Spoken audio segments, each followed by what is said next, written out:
everyone, this is your host Ananya Sharma and welcome back to an interview with Mr. Rajesh Talwar. So this time the books in discussion are not the books that we usually have, because this time Mr. Rajesh Talwar is not a lawyer but a children's author. So the first book in discussion is The Three Greens. So Mr. Talwar, the cover is so cute. What is this book about? I'm glad you like the cover, Ananya. In fact, I think the cover is very beautiful also. The illustrations inside are also very beautiful. I always wanted to write a book, a children's book with illustrations. So I was very, very pleased with it. The only thing is, I should mention that although the cover, when you see it, is very good, but this is before the internet age of publishing books really took off. So the illustrator didn't take into account the fact that these books are posted on Amazon. They will be posted on Amazon, and there the small thing that you can see may not be so sharp. So if you see the book, it's great. If you see the big image, it's also wonderful. But if you just see the thumbnail, it's not so good. But that, of course, the times had not arrived that we are now, it's an age where you look at thumbnails and then you decide. As regards the book itself, The Three Greens, I grew up like lots of kids in India have grown up reading adventure stories, The Famous Five, The Secret Seven, Enid Blyton. But in India, we have to sometimes discuss social issues as well. So I thought, well, why not have a group of three kids who want to save the environment, save India's environment, and call themselves the Three Greens. So that's what it's about. So is there an adventure here? Is there a mystery perhaps? Yes, actually it would not make sense to write a book for children unless there was mystery, adventure, romance, something exciting. So there are three mysteries. In fact, I don't call them plain mysteries, I call them enviro mysteries. Because the kids have gone together and they call themselves the Three Greens, and they're going to solve these enviro mysteries. Okay, so given that's a new term, can you tell us what it exactly is? Well, the focus of this book is on three enviro mysteries. Originally, there were a collection of three different stories. So it was The Three Greens and the Banana Skin, which talks about why it's okay to throw a banana skin, because the banana skin is biodegradable, but it's not okay to throw a piece of plastic. And one of the kids in the story, Rumi, she gets very upset when she hears how the plastic can find its way into a cow's stomach. A cow who's just chewing grass, and the plastic goes into her stomach, and it creates all kinds of health problems for her. But it's blended, the messages are blended in very delicately. There's a second story which is called The Three Greens and the Green Ghost. So there's a haunted house, and there is, it's rumored there's a green ghost inside nobody goes to that building. But these three kids, they are brave enough and they want to see if there really is a ghost. So they turn up there and they investigate who is this green ghost. And it turns out that there is somebody out there, there's a researcher who is protecting some plants which might become extinct. And, so he's created this thing of a green ghost so that nobody disturbs the growing of those plants. And then, of course, the green ghost becomes their friend. So there's a third story, The Three Greens Visit Delhi, which is on the terrible air pollution in the city, and what these kids think can be a solution to the problem. So, but my publisher initially was planning to publish them as three separate books. So it's a big publisher, Orient Longman, now they're called Orient Black Swan. But even big publishers, they worry about production costs. So, I'll just say this again. But even big publishers, they worry about production costs. And they said, listen, three books, it's a bit of a risk for us, it's too much of an investment. Why don't we take it out in one book? So I said, okay, The only thing is that it may not be so exciting. But I was happy that they know what they're doing. In retrospect, I'm not sure. So these are the three stories that have been integrated in 3 Greens. So as an author, how would you say the children's books market in India is like? I think the children's book market has great potential. It is very, very far from reaching its full potential in India. Recently, I read last month about 10 prominent children's authors in India. And then I Googled them to see how their books were selling. And sad news, their books are not selling very much. So we are not witnessing an explosion of talent as far as children's books are concerned. I think we can do much better. Who is to blame? I think publishers are partly to blame. They are not taking the risk. And authors also possibly not writing on more exciting things. For example, in adult fiction, Indian authors have made a breakthrough. They win Booker prizes. They win prizes all over the world. Their books sell all over the world. They are bestsellers. They're Booker Prize winners. But children's books, Indian authors don't win any international prizes. I spent some time studying in England, and it was very interesting for me when I reached there that how I learned that the children's book market is such a huge, lucrative business over there. I mean, children's book authors are very rich. That we are very far away from that kind of a situation here. So what do you think about the Diary of a Wimpy Kid series? Personally, I like the Wimpy Kid. But that's an excellent question which you asked me actually, because the Wimpy Kid is an example of why Indian authors and publishers can do better. Because actually, the Indian kid is the original Wimpy Kid. Because in fact, Indian kids are becoming less wimpy now. Because at the time I was growing up, children would just be focusing on studies. They would just be indoors. They would not be playing games. They would not be going to the gym. Now kids are going out more. They are playing cricket. They are playing football. They are exercising. But of course, still a lot of kids are wimpy. So Indian kids were the original Wimpy Kids. So India could have also published the Wimpy Kids. So when I say that we are not doing well enough, I mean not only that we are not doing well enough in the Indian market, I think that Indian books should be sold all over the world. Indian children's books should be sold all over the world. So another Wimpy Kid is it's an excellent concept because it goes into parental concerns which are kind of global, and also the kids also, their issues have also global resonance. I'll give you an example from one of the Wimpy Kid stories which I read. So this Wimpy Kid, he is hiding from some task which he has to do, so he gets into the cupboard, and in the cupboard he discovers his mother's books on parenting. So there's a book there which talks about reverse psychology, that if you want your kid to do something, actually play reverse psychology on him. And when the Wimpy Kid reads it, he realizes that his parents have been doing that with him. So the parents have been saying, oh, we don't want you to wash the dishes. You're too small. And then he falls into the trap and he says, no, I want to wash the dishes. When are you going to let me wash the dishes? So they've been doing this reverse psychology. So he says, now I'm also going to do reverse psychology on them. So at the dinner table he says, I think I'm not responsible enough to own a mobile phone. And then his parents look at each other and, they're very impressed. And the next morning his mother says, I think you're old enough to own a mobile phone, and I'm going to give you mine and buy another one for myself. Now, okay, this is something Western, but it's also something universal. Everybody can relate to it. But these Wimpy Kids are there in our houses also. So we could write something like that, our authors could write something like that, which can become global.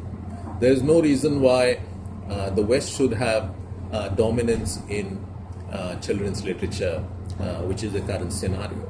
Okay, so who are the Indian children's books authors that you like? I think I pretty much like what most Indians like. If you look at the top 100 books, for example, selling on Amazon, you'll find Ruskin Bond sells a lot of books. You find Sudha Murthy sells a lot of books. So I like Ruskin Bond. I like Sudha Murthy. I like even some of the new authors like Anushka Ravishankar, her efforts I like. But while I like them, these are sort of, you'll find a lot of Wimpy books in the top 100. We're still focused on Western books, Western Indian books. So I want there to be a new Chetan Bhagat for children's publishing. What Chetan Bhagat did to the adult, or shall I say the young adult market, we need some authors with some courageous publishers that they should do that to the children's book market. So looking forward to that in the future. So, is there anything that is holding back the children's book publishing from taking off? I think parental attitudes are paradoxically enough responsible. So there's a revival, for example, of interest in our ancient traditions, which I think is something great. So you have the Ramayana for children, it's a bestseller. You have the Mahabharata for children, it's a bestseller. You even have the Gita for children, which is a bestseller. All these books are selling enormously. But they're selling for two reasons. One is the children are interested, and two, the parents also are interested that the children should read these books. So it's wonderful that there's a revival of interest in our ancient traditions, but at the same time, it's disappointing that there is not enough contemporary stuff. And there I think parental attitudes are partly to blame, because we don't we are not still open to the idea of our children being mischievous, having fun. We are too much into the goody-goody stereotype. We are looking at self-improvement for our children. So a lot of children's books which are selling, which are bestsellers, are focused on self-improvement.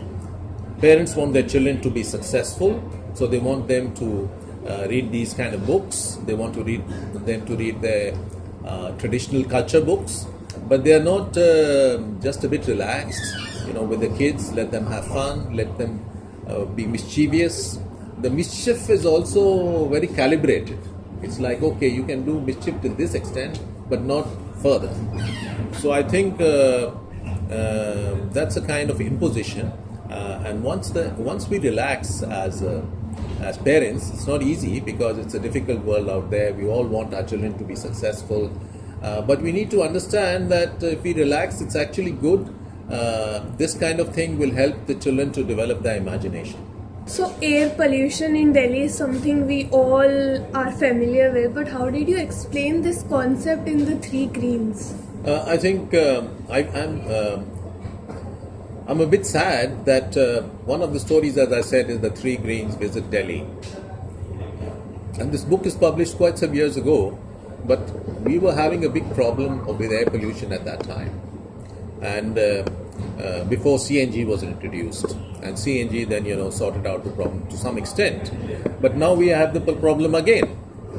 So actually the theme remains current and relevant, which is very sad that we haven't sorted out this problem.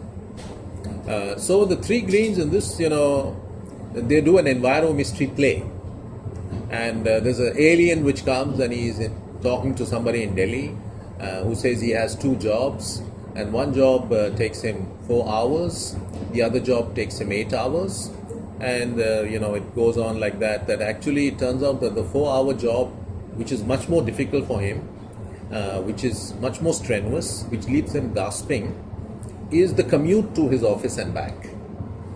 So his actual job in the library is very relaxing. So there's some comedy, there's some theatre, and the story remains relevant. Happily for an author, but also very unhappily given the situation here. So in the 4 episodes that we've talked about, we've taken up books with some serious topics, serious issues. So how did you take a turn and indulge into children's book? I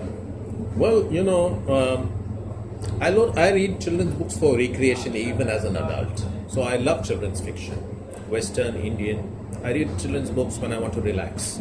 And I suppose it's the counterpoint that if you are all the time too serious, then you become a serious, morose kind of person. And a children's book lightens you up. And writing it also, it frees you in a way. It makes you more open as a person.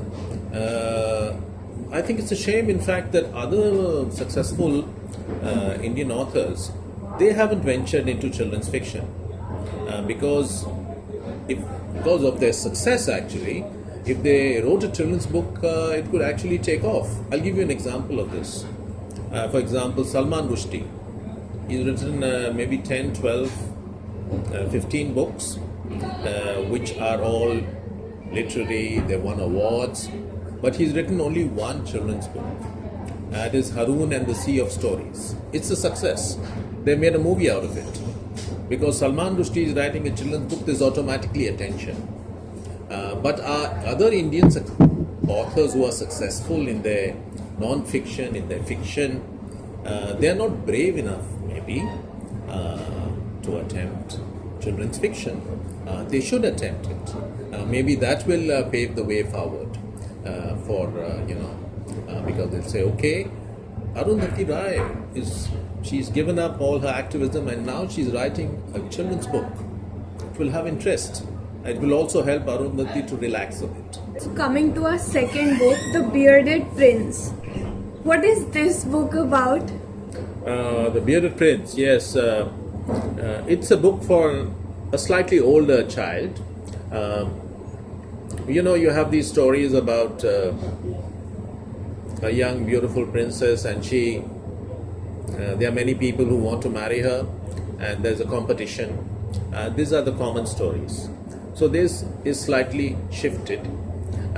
In our ancient Indian tradition, we had the concept of a swayamvar.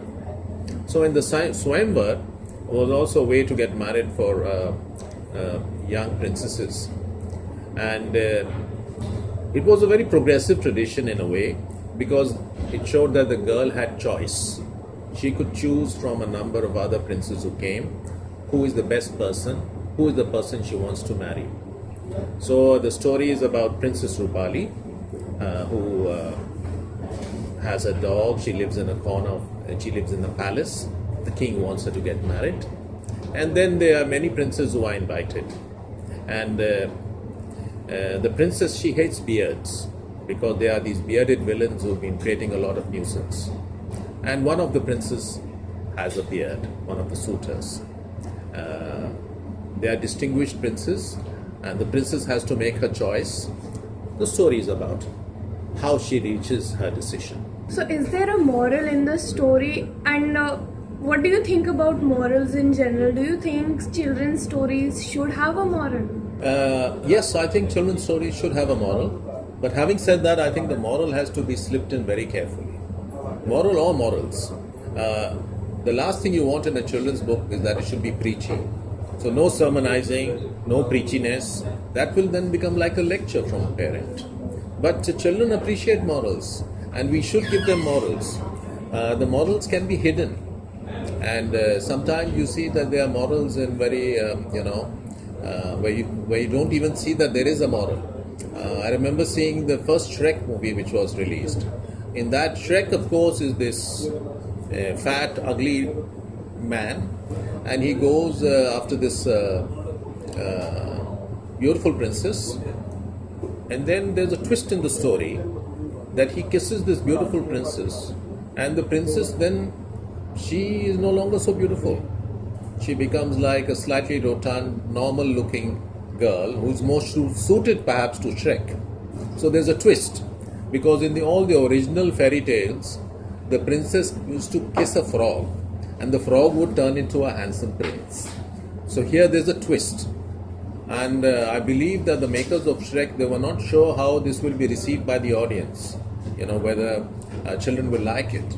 But children liked it. It was funny for them that a beautiful princess, she turns into something who is not so beautiful, but more suitable to Shrek.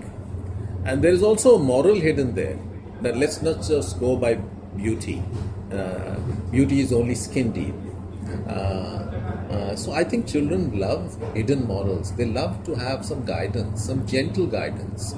So this story also, The Bearded Prince, it has a moral. It talks about the overcoming of prejudice. So there are these. There's a very muscular prince. There's a very good-looking prince. There is this prince who has a beard, and the princess has her own prejudice because of these bearded villains. So it's a story which can be taken at many levels, and that's good if a story can be appreciated at many levels. But it is the moral lessons are soaked in very gently into the script, and it's been appreciated. So, how have reviewers responded to the bearded prince? The overall reaction has been very positive, but I should mention some interesting negative responses. The responses have been overall good, not only from India, but also from the West. So I have English readers, American readers who love the story very much. Because there's curiosity in the West, they want to learn about our ancient traditions, and they're happy to have their children read about them. So I have, for example, an award-winning author, J.R. Hawkins, who loved the book. But let me mention some interesting negative reviews also. Because in India, for example, we are living in many centuries at the same time. And this is one of the reasons why maybe publishers are not brave enough. So I had an Indian reader who said, "Oh, I don't like this idea of a girl meeting so many boys. This is not good.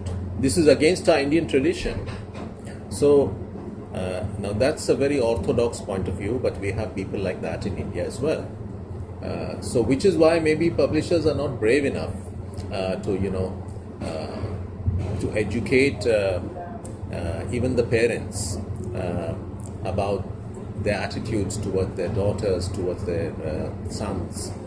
So this was a negative review. There was also an American soldier type who didn't get the idea, and he said, "Oh, is this about speed dating or something?" But I would attribute that to somebody also who is more ignorant, who's just seeing it in a contemporary sense, who's not appreciating the context. But overall the reaction was very positive. So, why do you think Indian children's book don't sell much more in abroad? I think part of the problem is to do with the publishing business. Part of it also has to do with technology. For example, if you publish a book, if Penguin publishes your book in India, it doesn't mean that your book's copies will be available all over the world. Or HarperCollins publishes it.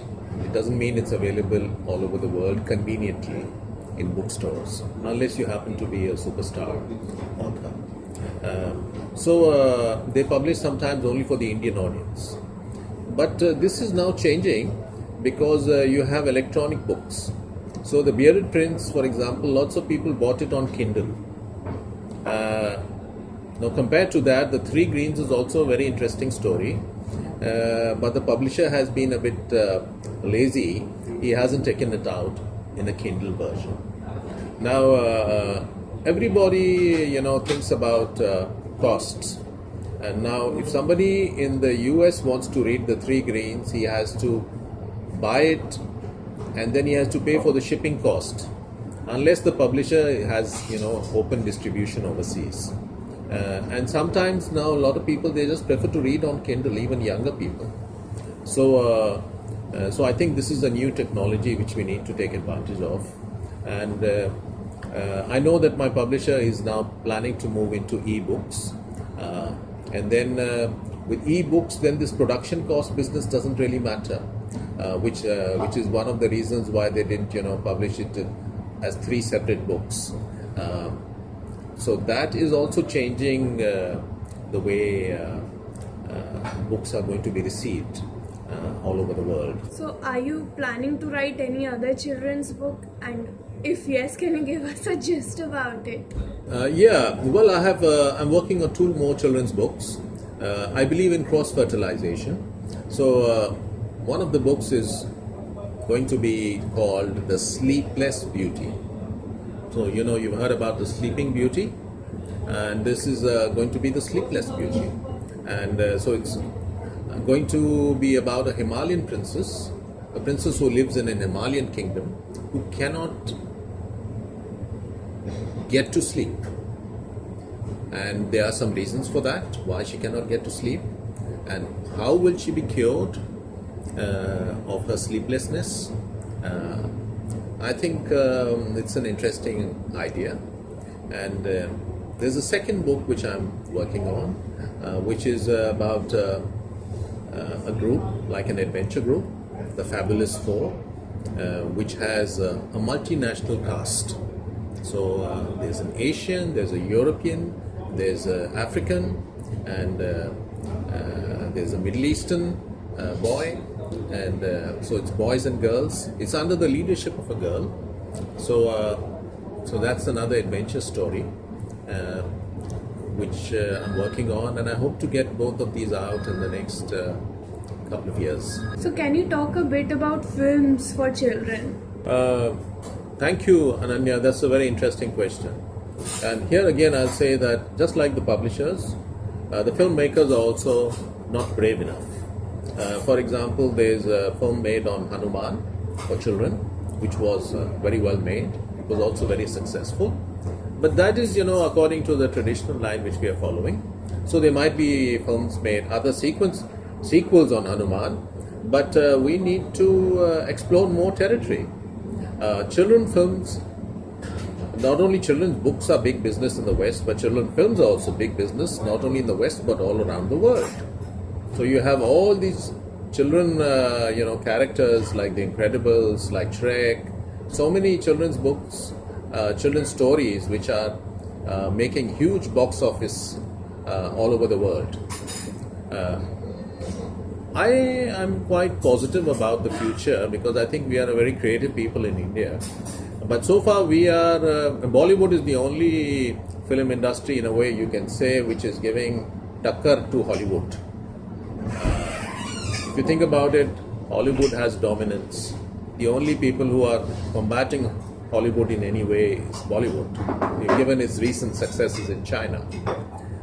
In the same way, we are able to compete with Hollywood. We should also do that in the children's film arena. There's no reason why India should not make a great children's film which can go global, which has a universal theme. Amir Khan's movies can earn more money in China than Western movies, Hollywood films like Jumanji. There's no reason why children's films cannot become global. I think within Asia, India has the greatest potential because we have such great heritage, but we need to combine it with modern thinking, so I think it's a great future. But we need more courageous producers, film producers. We need more courageous directors. We need a more open Indian mind, that we are not just stuck into why is this girl seeing so many boys for her marriage. It's good if a girl is seeing different boys, So we have to challenge these orthodox stereotypes, and I see a good future if we push the boundaries. So you talked about the Fabulous Four, right? What is that book about? Okay, let me just give you a bit of context, although we are straying from the children's book area slightly. But you have formula films in the West, you have formula films in India. And now this depends on ethnicities. So, for example, a formula film in the West, now this depends on the ethnicity. In the US, you can have a formula film which will have a white guy and a black guy. They're both cops and they team up. Now they are catering to different ethnic communities in the US. So the white people are going to see it, the black people are going to see it, and they have this friendship. They are both going against the evil villain. So it's wrong to say that we only have formulas in India. In India, the formula will be Amar Akbar Anthony. So you have a Muslim guy, a Christian guy, a Hindu guy, and they all become friendship. They're all friends, and it's a comedy, it's an entertainment, but you are appealing to different ethnicities. And it's a unifying kind of film because these guys are all friends. But the world is now becoming globalized. Now I think that in the future, Children's book will also have to cater to different ethnic communities across the world. Harry Potter is an exception. Now, Harry Potter also, together with the Wimpy Kid, is very successful in India. If you look at the bestsellers, Harry Potter is there, Wimpy Kid is there, and then you have Indian authors like Ruskin Bond, Sudha Murthy, the Sita story, the Mahabharata, Ramayana, and you have other books. But I think in the future, the Western model is not going to work anymore because it's shifting. So which is why The Fabulous Four, although it's a children's book, it has a multinational and multi-ethnic casting. So children all over the world are included in this planned venture. So there's somebody who Indians will be able to relate to, there's somebody who Chinese will be able to relate to, there's somebody who Europeans will be able to relate to, and they make a team.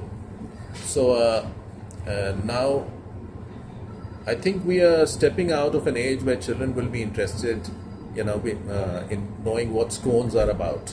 When we were growing up, we were very interested, what are these, famous five eating? They're having scones and they're having marmalade, things which we may not have known much about.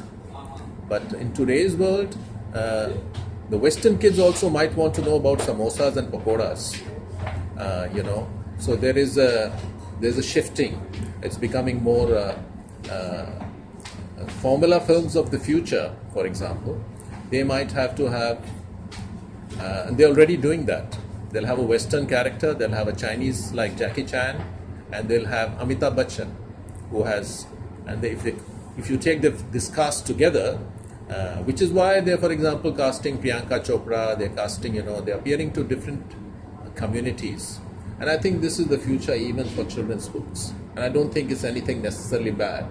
So on the one hand, you will have children's stories which are rooted in their own local culture.